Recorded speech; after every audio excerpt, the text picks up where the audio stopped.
الحمد لله وحده والصلاة والسلام على من لا نبي بعد أما بعد فأعوذ بالله من الشيطان الرجيم بسم الله الرحمن الرحيم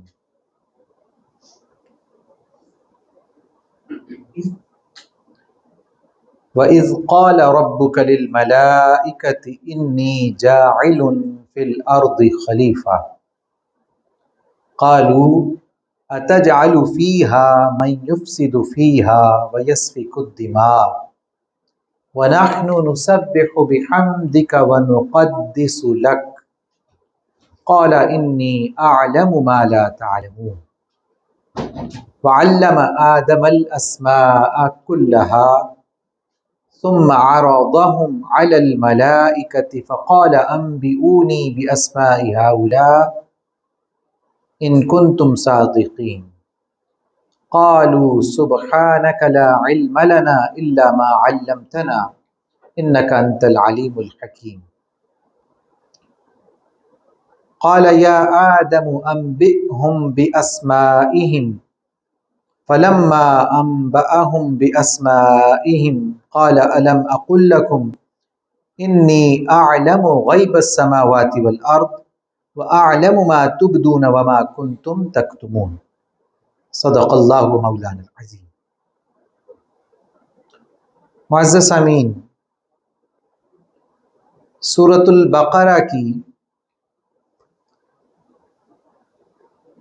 آیت نمبر 29 سے لے کر 33 تک تلاوت کرنے کی سعادت حاصل کی ہے۔ اللہ پاک نے ارشاد فرمایا وَإِذْ قَالَ رَبُّكَ، یاد کرو جب تم سے کہا تمہارے رب نے۔ وَإِذْ، وا کا مطلب ہوتا ہے اور، اِذ کا مطلب جب۔ وَإِذْ قَالَ، اور جب کہا، ربک، تمہارے رب نے، للملائکہ، فرشتوں سے، انی، بے شک میں، جاعل فی الارض خلیفہ،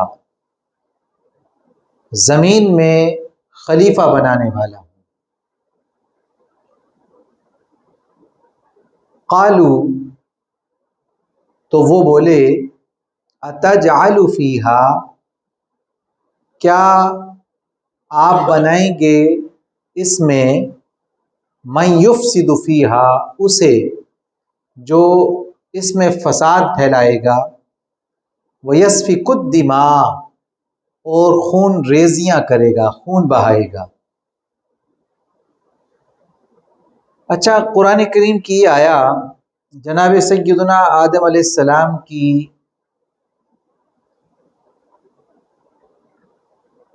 تخلیق کا ذکر کرتی ہے کہ اللہ پاک جناب سیدنا آدم علیہ السلام کو بناتا ہے۔ آپ دیکھیے، اور انبیاء کی بات آئی نا تو ان کی ولادت کی بات ہوئی ہے۔ جناب آدم علیہ السلام کی ولادت کی بات اس لیے نہیں ہوئی کہ آدم علیہ السلام کے لیے نہ تو والد ہیں نہ کوئی والدہ۔ ظاہر ہے ولادت میں یہ دو کردار ہوتے ہیں تو ولادت ہوتی ہے۔ آپ کو اللہ نے بغیر ماں باپ کے پیدا کیا، سو یہاں پر اللہ نے فرمایا انی جاعل فی الارض خلیفہ، کہ میں زمین میں خلیفہ بنانے والا ہوں۔ عام طور پہ ترجمہ کرنے والے یہ بھی کہہ دیتے ہیں کہ اللہ نے فرمایا کہ میں زمین میں اپنا خلیفہ بنانے والا ہوں، جبکہ یہاں خلیفہ تی نہیں ہے کہ میں اپنا خلیفہ بنانے والا ہوں، خلیفہ ہے۔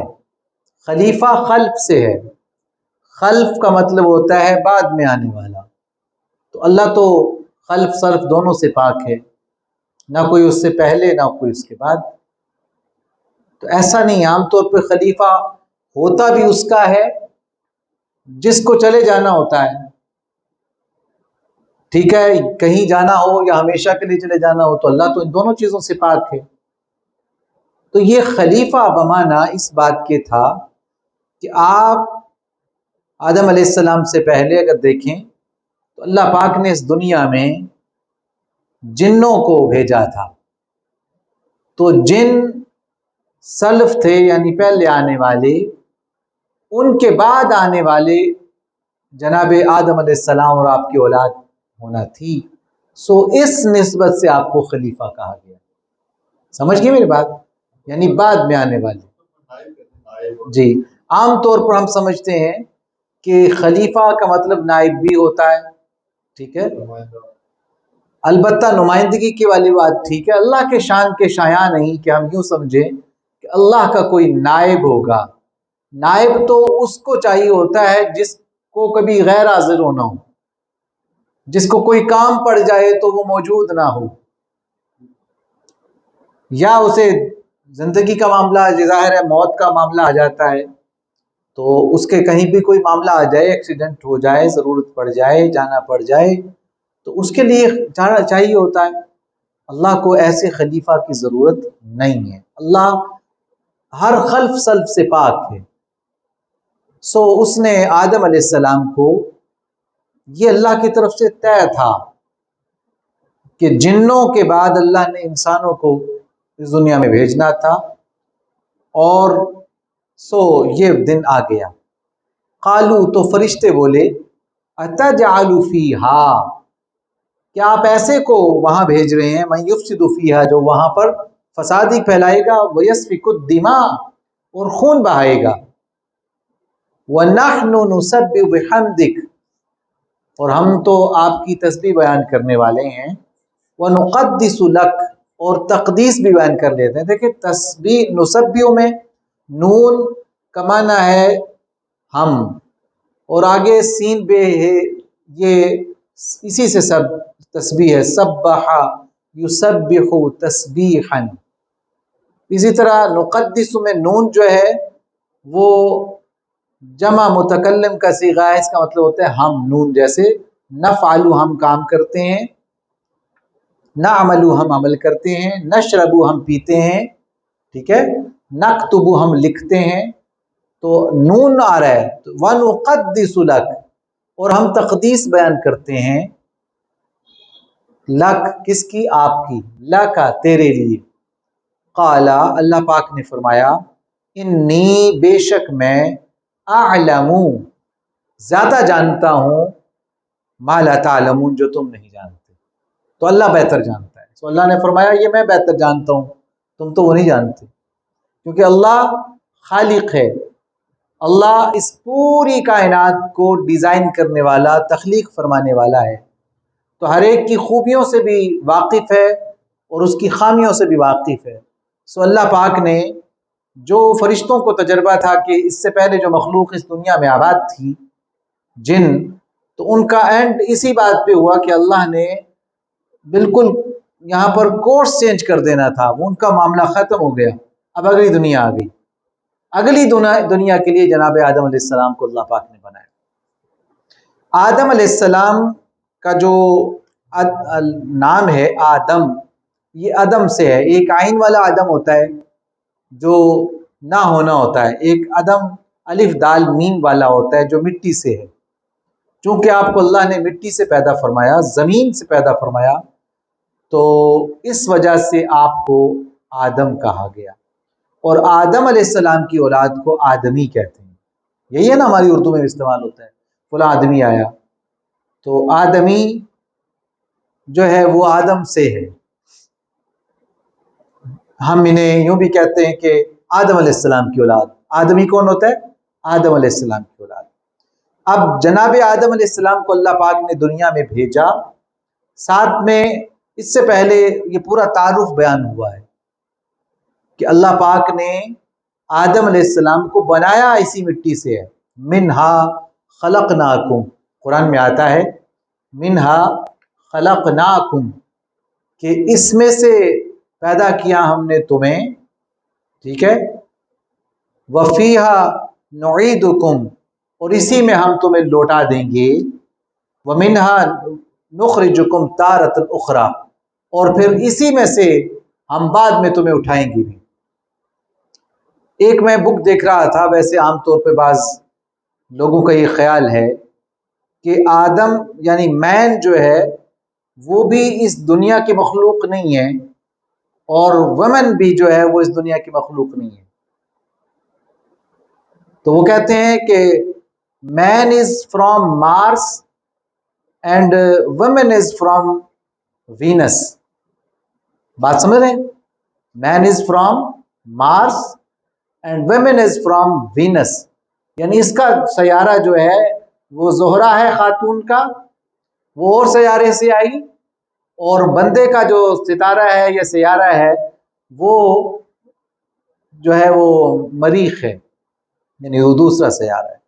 جبکہ قرآن اس کے مخالف بات کہتا ہے. یہ اس بات کا ہمارے لیے دلیل ہونی چاہیے، اگرچہ کتاب کا ٹائٹل اور کچھ اس کی پروفیسر میں نے پڑھا تو ہمارے لیے اس سے بڑی کیا بات ہے. اللہ نے فرمایا منہا خلقناکم، ہم نے تخلیق فرمایا تمہیں اسی میں سے، تو ہم اس مٹی کی تخلیق ہیں، اسی دنیا کی تخلیق ہیں.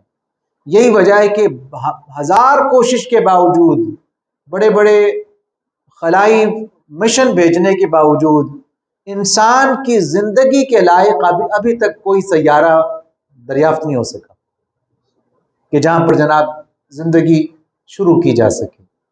جب بھی وہ کہتے ہیں، کبھی کہتے ہیں جی مارس میں ہے، کوشش ہو رہی ہے، تو وہاں پہ کوئی چشمہ نظر آیا تو پتہ چلتا ہے وہ تو آ گئے.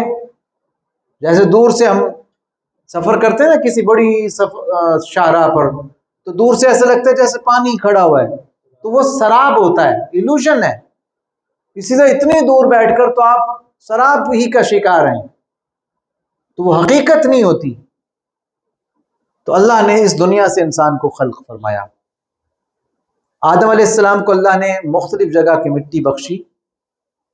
یہی وجہ ہے کہ آدم علیہ السلام کی اولاد میں کسی کا رنگ گندمی ہے، کسی کا رنگ جو ہے وہ سفید ہے، کسی کا رنگ جو ہے وہ سیاہی مائل ہے. یوں ہر رنگ کے انسان اللہ پاک نے آدم علیہ السلام کی پشت سے پیدا فرمائے.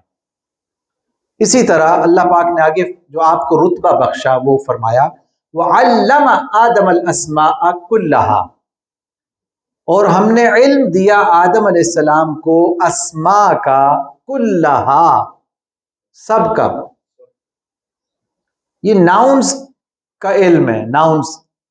اب ناؤن آپ دیکھیں، بک بھی ناؤن ہے، موبائل بھی ناؤن ہے، پین بھی ناؤن ہے، لاہور بھی ناؤن ہے، میں بھی ناؤن ہوں، آپ بھی ناؤن ہے.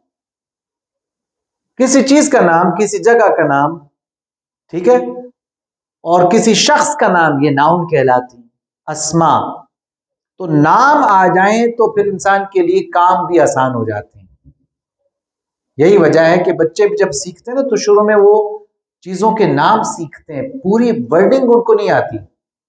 مطلب وہ پہلے ہی نہیں بولتے کہ مجھے پانی پینا ہے، پہلے وہ پانی سیکھتے ہیں. پہلے وہ گلاس سیکھتے ہیں، یہ نہیں بولتے کہ مجھے گلاس چاہیے. تو بندے کی فطرت میں بھی چیزوں کے نام پہلے آتے ہیں. تو اللہ نے آدم علیہ السلام کو یہ سارے نام ودیعت کر دیے، سکھائے نہیں، کوئی کلاس نہیں لگائی کہ بھی آج بیٹھ جائیے، آپ کو آج فلاں نام سکھائے جائیں گے، کل آپ کو فلاں دن چیز سکھائی جائے گی، پرسوں یہ، جیسے عام طور پر اسکیجول بنا لیا جائے. تو ایسا نہیں تھا. آدم علیہ السلام کو اللہ نے وَعَلَّمَ آدَمَ الْأَسْمَاءَ كُلَّهَا، سب علم عطا کر دیے، اسماء کا علم بخش دیا. اب اس میں ہر شے کا نام آپ کو، اب دیکھیے بے شمار چیزیں ہیں. گھوڑے ہیں تو وہ بہت ہیں، ان کی بھی نسلیں ہیں، اونٹوں کی بھی نسلیں ہیں، بھیڑ بکریوں کی نسلیں ہیں، ٹھیک ہے. اب اگر مثال کے طور پر اسپیشیز میں جائیں تو آپ جو ہم جنہیں درندے کہتے ہیں، ان کی دو قسمیں کرتے ہیں حیوانیات والے، کہ کچھ ڈاگ فیملی سے ہوتے ہیں، کچھ کیٹ فیملی سے ہوتے ہیں. مثال کے طور پر جو لائن ہوتا ہے وہ ڈاگ فیملی سے ہوتا ہے، جبکہ ٹائگر جو ہے وہ کیٹ فیملی سے ہوتا ہے. دونوں ہماری نظر میں شیر ہیں، مگر ایک کیٹ فیملی سے اور ایک ڈاگ فیملی سے. یہ جو ببر شیر ہوتا ہے یہ ڈاگ فیملی سے، بلی کیٹ ہے، ٹھیک ہے. اسی طرح سے چیتا بھی ایک کیٹ فیملی کا حصہ ہے، پیوما بھی اسی، لیپرڈ بھی اسی فیملی سے. تو ادھر چلے جائیں تو آپ کو ولف جو ہے وہ ڈاگ فیملی سے نظر آئے گا، ٹھیک ہے. تو اسی طرح کے مطلب ہر چیز میں قسمیں ہیں، ہر معاملے میں. اللہ نے فرمایا وَعَلَّمَ آدَمَ الْأَسْمَاءَ كُلَّهَا، ہم نے آدم علیہ السلام کو ہر علم بخشا. یہی وجہ ہے کہ علم کی جستجو ہر آدمی میں پائی جاتی ہے، بلکہ علماء نے، مفسرین نے یہاں تک لکھا کہ آدم علیہ السلام کو اللہ نے ہر علم نہیں صرف بخشا بلکہ ہر صنعت بھی عطا کر دی. مطلب آپ کو جینیٹکلی آپ کی جینز میں ہر شے کی قابلیت اور اہلیت عطا کر دی. یہی وجہ ہے کہ آپ کے اپنے بچوں میں کوئی بچہ انجینئرنگ کی طرف چلا جاتا ہے، کوئی طب کی طرف جاتا ہے، کوئی بزنس کی طرف جاتا ہے. ایک ہی باپ کے بچے ہوتے ہیں، کسی کا ذوق کچھ ہوتا ہے، کسی کا کچھ ہوتا ہے، کسی کا کچھ ہوتا ہے. یہ وہی کہہ لیجئے کہ جینز کی جرنی ہے جو اللہ نے آدم علیہ السلام سے آگے تک پھیلائی ہے. سفر ہو رہا ہے جس میں جن علوم کے جین زیادہ ہوتے ہیں وہ اس طرف چلتا ہے، اس میں پھر اس کا تجسس بڑا ہوتا ہے اور اسی طرف جاتا ہے. تو یہ اللہ کا ایک نظام ہے. اور آپ دیکھیے نا کہ آج دنیا میں جتنی ترقی ہے، یہ ساری ترقی کو اگر آپ جینیٹکس کو پڑھیں تو آپ حیران ہوں گے کہ اس کے پیچھے ہر بندہ اس قابل نہیں ہوتا. ہر بندے کی اہلیت کا فرق ہے، قابلیت کا فرق ہے، صلاحیت کا فرق ہے. کسی میں قابلیت ہے مگر صلاحیت نہیں ہے، کسی میں اہلیت ہے تو اہلیت کے بعد اس میں صالحیت یا صلاحیت کا فقدان ہے. یہ اللہ کا ایک نظام ہے.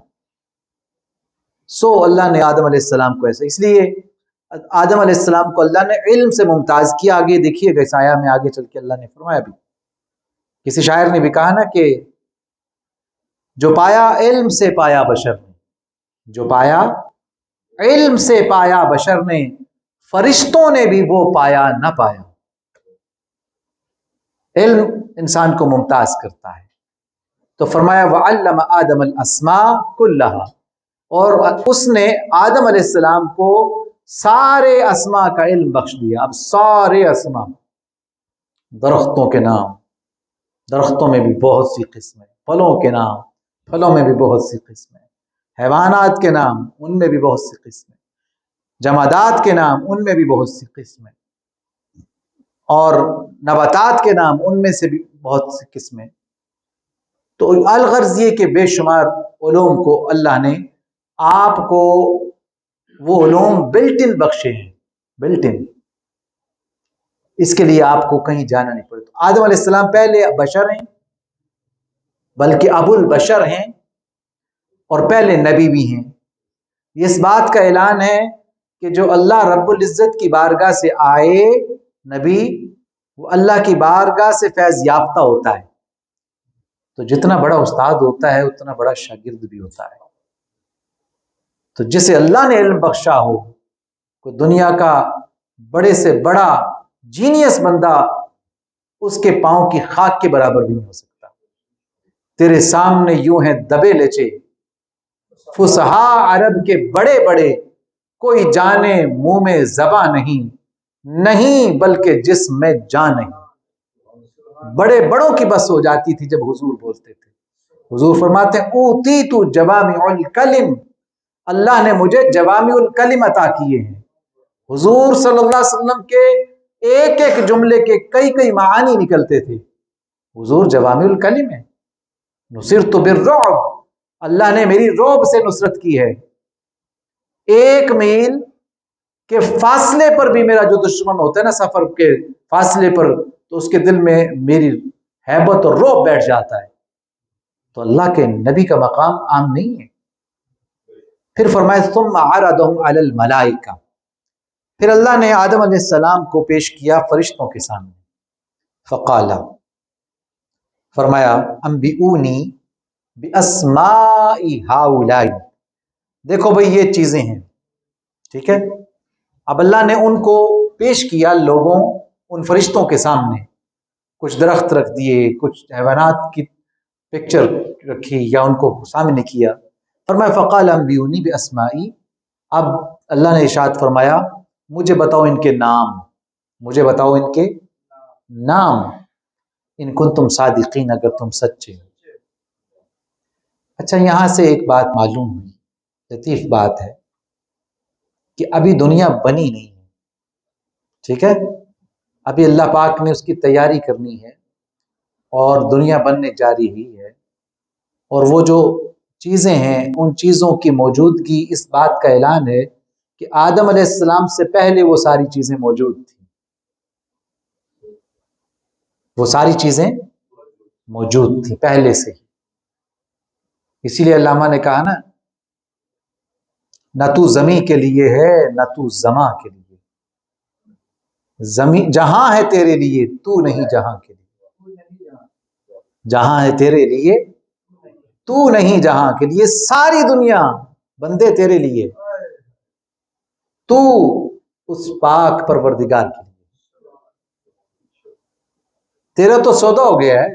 ان اللہ اشترا، اللہ نے فرمایا کہ بے شک اللہ نے خریدا ہوا ہے مومنوں کی جانوں کو جنت کے بدلے میں، تمہارا کیا ہے؟ جہاں ہے تیرے لیے تو نہیں جہاں کے لیے۔ اچھا ایک اور لطیف بات، آدم علیہ السلام ابھی اس دنیا میں نہیں آئے، مگر آدم علیہ السلام سے پہلے ہی یہ طے تھا کہ یہ شیر ہے، یہ کتا ہے، یہ نیم ہے، یہ آم ہے، ہاں جی، یہ سیب ہے، یہ انار ہے، کہ گویا ان کے سارے نام بھی طے تھے۔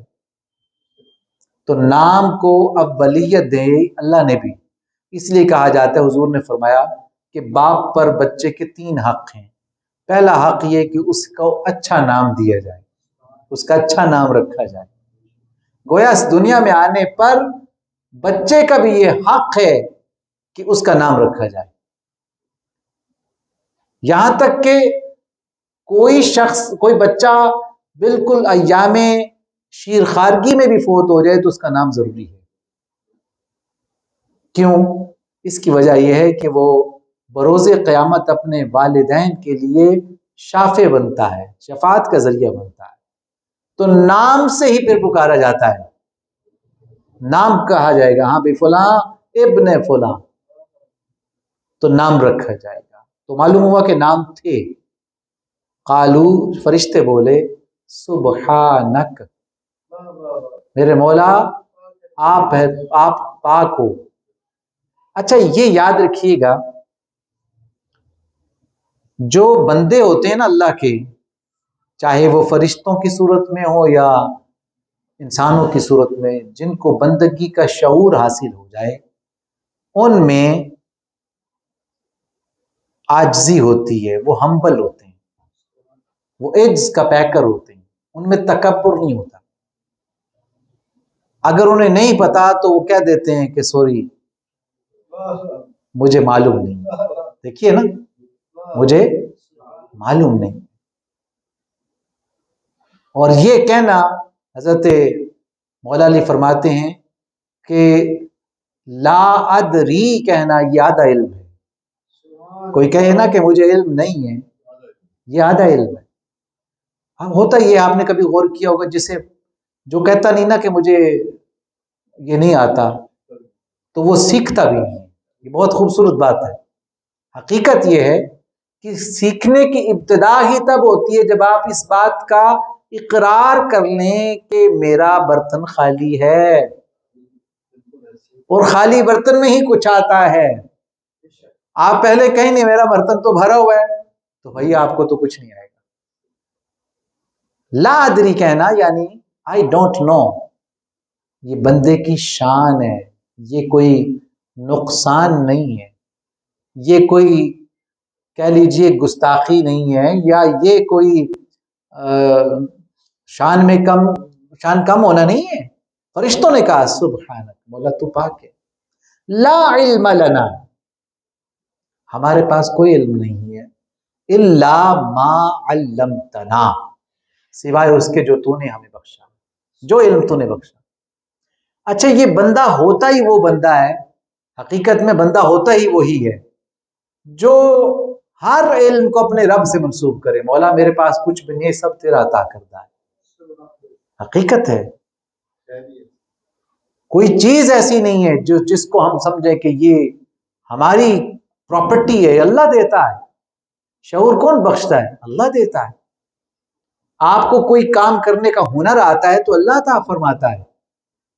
تو فرشتوں نے بھی اسی بندگی کا اظہار کیا، سبحانک مولا تو پاک ہے، لا علم لنا ہمیں علم نہیں، الا ما علمتنا سوائے اتنا جتنا کہ آپ نے عطا کیا ہمیں، انکا انت العلیم الحکیم بے شک آپ ہی جاننے والے بھی ہیں حکمت والے بھی۔ اچھا، علم کا حکمت سے تعلق ہمیشہ ہوتا ہے، یاد رکھیے، حکمت اور علم دونوں ایک دوسرے کے جڑواں بھائی ہیں۔ علم کے بغیر حکمت نہیں آتی اور حکمت کے بغیر علم نہیں حاصل ہوتا۔ جو شخص علم کا تو دعویٰ کرے مگر وہ حکمت سے خالی ہو تو وہ عزازیل بن جاتا ہے، وہ شیطان بن جاتا ہے۔ حکمت آ جائے تو بنیادی چیز حکمت ہے۔ اللہ پاک نے یعلم الکتاب والحکمہ ویزکیہم، یعنی کتاب کی تعلیم کے ساتھ حکمت بھی دو انہیں۔ حکمت وزڈم ہے، نالج اور وزڈم، علم اور حکمت دونوں جڑواں بھائی ہیں۔ اب کیا ہے کہ اللہ نے فرمایا کہ بتاؤ، تو انہوں نے کہا مولا تو زیادہ بہتر جانتا ہے، انک انت العلیم الحکیم، علم کا بھی تو مالک ہے، حکمت کا بھی تو مالک ہے، علم بھی تیری میراث، علم بھی تیری، تو اس کا مالک ہے، اور حکمت بھی تیرا حصہ ہے، تو ہی سب کچھ ہے، تیرے پاس ہے۔ یعنی علم یہ کہ اس میں کیا ہے، اور حکمت یہ کہ اس کے پیچھے غرض و غایت کیا ہے، یہ حکمت ہے۔ علم یہ کہ دیکھیے یہ پین ہے، اور حکمت اس کی کیا ہے کہ یہ لکھنے کے لیے اس کی غرض و غایت کیا ہے۔ کتاب ہے، مثال کے طور پہ یہ کتاب ہے، یہ علم ہے، مگر اس کتاب کے اندر جو ہے اس کی غرض و غایت کیا ہے، یہ حکمت ہے۔ تو بندے کا بولنا علم ہے، مگر اس کے بولنے کے پیچھے مقصد کیا ہے، یہ حکمت ہے۔ تو حکمت بہت وسعت رکھتی ہے اپنے اندر۔ قال، اللہ نے فرمایا، اب اللہ نے صرف اس بات پر اکتفا نہیں کیا بلکہ ان کو دکھا دیا کہ قال، اللہ فرماتا ہے، قال اللہ نے فرمایا، یا آدم، اے آدم، انہوں نے سرنڈر کر لیا ہے، انبئہم، آپ بتائیے ان کو، باسمائہم، ان کے نام۔ قرآن نے یہ کہا کہ آدم علیہ السلام نے اللہ کے حکم سے ان کو نام بتائے بھی۔ قرآن کہتا ہے فلما انبأہم، تو جب خبر دے دی، بتا دیے، باسمائہم، ان ناموں کا، اللہ حضرت آدم نے ان کو یعنی ان کے نام بتا دیے، قال، تو اللہ نے فرمایا، الم اقل لکم، کیا میں تمہیں نہیں کہتا تھا، انی اعلم غیب السماوات والارض، بے شک آسمانوں اور زمینوں کے غیب کا علم مجھے ہے، وَأَعْلَمُ مَا تُبْدُونَ وَمَا كُنْتُمْ تَكْتُمُونَ، اور جو کچھ تم ظاہر کرتے ہو اسے بھی میں جانتا ہوں، اور جو کچھ تم چھپا کر رکھتے ہو اسے بھی میں جانتا ہوں۔ لیکن یہاں پر اللہ پاک نے آدم علیہ السلام کی فضیلت کا اظہار کر دیا کہ تم نہ بتا سکے، اور میرے آدم سے میں نے جو جو پوچھا، بتاؤ اس کا نام بتایا، یہ بتاؤ کیا ہے بتایا، یہ بتاؤ یہ کیا ہے نام بتائے۔ یہ علم تھا، اور وہ علم جو اللہ نے ان کو بخشا تھا۔ آج بھی آپ دیکھیں بہت ساری چیزیں، جب آپ بچوں کو دیکھتے ہیں، چھوٹے چھوٹے بچوں کو، آپ سکھائے بغیر محسوس کرتے ہیں یار ماشاءاللہ یہ کتنا صحیح ذہین بچہ ہے۔ تو یہ جینیٹیکلی وہ جو اللہ نے علم بخشا آدم علیہ السلام کو، وہ ان کی اولاد میں چلتا آ رہا ہے۔ بہت سارے لوگ ایسے ہوتے ہیں اور دنیا میں گزرے، انبیاء کے علاوہ بھی، جو یہ جو فارمل ایجوکیشن ہے نا، وہ اس پروسیس سے گزرے نہیں تھے، ٹھیک ہے، پڑھے لکھے نہیں تھے، مگر اس کے باوجود بڑے دانا تھے، بڑے علم والے تھے، یہاں تک کہ بڑے بڑے صناع جنہوں نے صنعتیں بنائی مختلف، تو وہ بہت بڑے کوئی عالم نہیں تھے، علم نہیں بھی پڑھے، لیکن جو انہوں نے بنا دیے، اللہ اللہ۔ آج بھی آپ کو مستریوں میں، ترخانوں میں، لوہاروں میں ایسے لوگ ملیں گے جنہوں نے پڑھا کچھ نہیں ہے، مگر حکمت، دانائی اپنے بڑوں سے سیکھ لی، اور وہ علم کچھ ان کے اندر بائی جینیٹک تھا۔ اور بعض جو ہے پھر انہوں نے اپنے میراث سے پا لیا، سیکھ لیا بغیر پڑھے سیکھ کے۔ وَإِذْ قُلْنَا، اور یاد کرو، لِلْمَلَائِكَةِ اسْجُدُوا لِآدَمَ، جب فرشتوں سے کہا ہم نے اسجدوا لآدم، سجدہ کرو آدم علیہ السلام کو، فسجدوا الا ابلیس۔ اچھا، یہاں پر سجدہ بمانا وہ سجدہ بھی ہے جسے ہم عام طور پر نماز میں کرتے ہیں، اور اس کا ایک مطلب یہ بھی ہے کہ آدم علیہ السلام کی عظمت کا اعتراف کرو۔ بات سمجھ رہے ہیں؟ سجدہ کرنا کیا ہوتا ہے؟ بھئی کسی کے سامنے جھک جانا کہ میں آپ کی عظمت کا اعتراف کرتا ہوں۔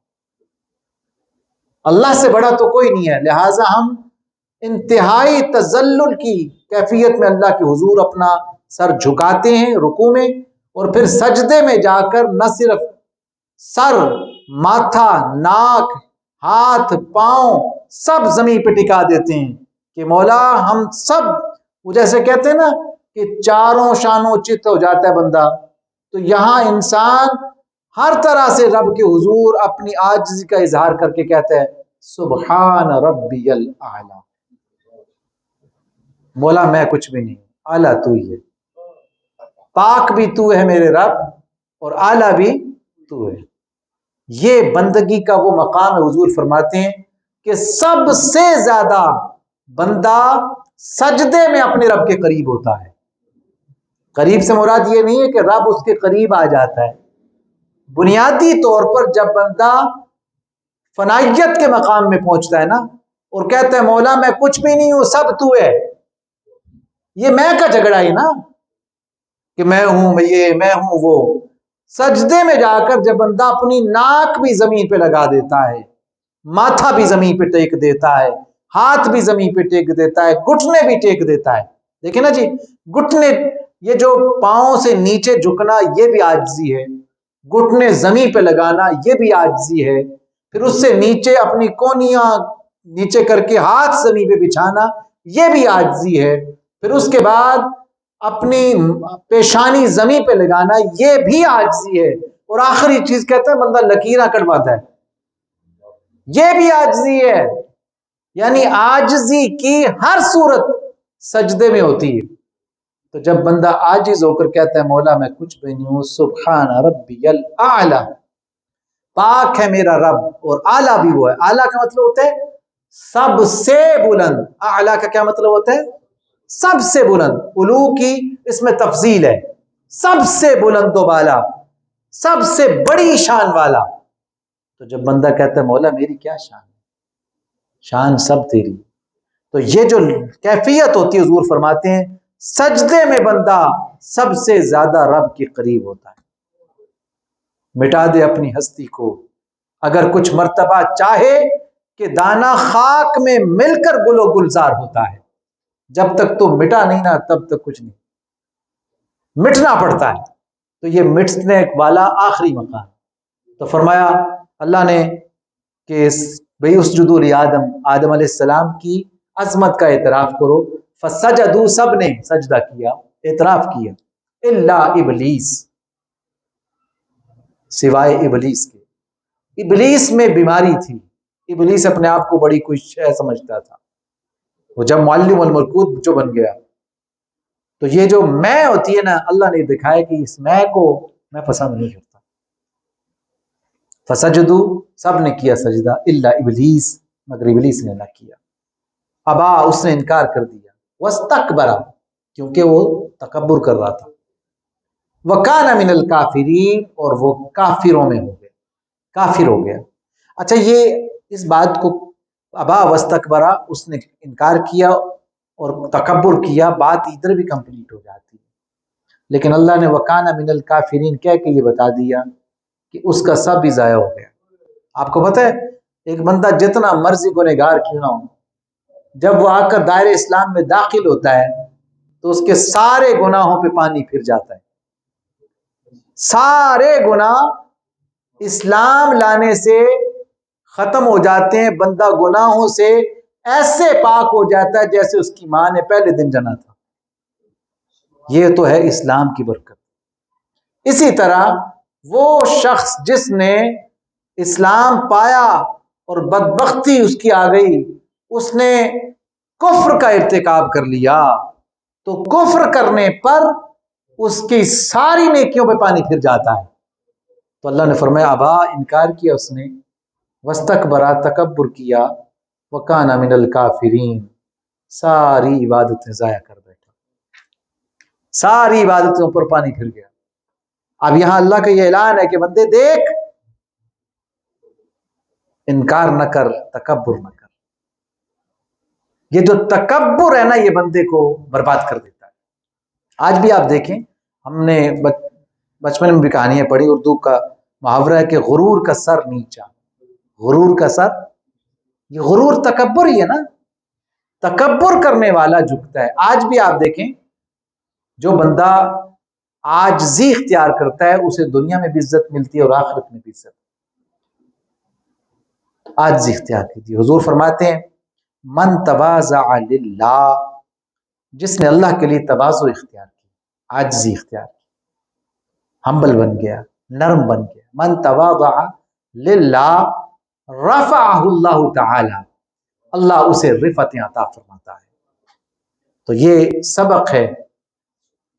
آدم علیہ السلام کے مقابل فرشتے وہ مان گئے کہ آدم افضل ہیں، ان کی عظمت کا اعتراف کیا اور سجدہ کیا۔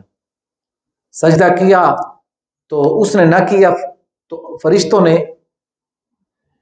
سجدہ کرنے پر جب سر اٹھایا تو اس نے انکار نہ کیا تھا، اور اللہ کی طرف سے فیصلہ ہوا وکان من الکافرین، اس کا سب ضائع ہو گیا۔ تو پہلا سجدہ کیا تھا حکم سے، یہ سجدہ۔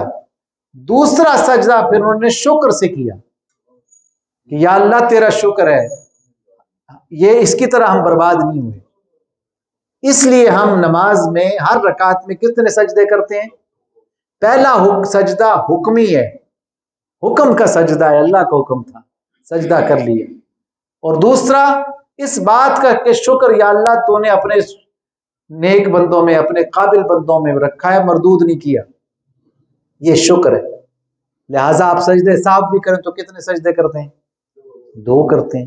ہر رکعت میں کتنے سجدے کرتے ہیں؟ 2۔ تو سجدے 2 فرض ہیں۔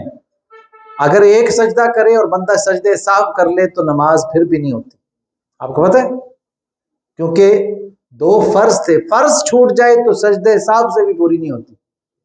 اللہ تعالی ہم سب کو عمل کی توفیق عطا فرمائے اور قرآن و سنت کو ہمارے قلوب میں منور فرما دے۔ باخر الحمدللہ۔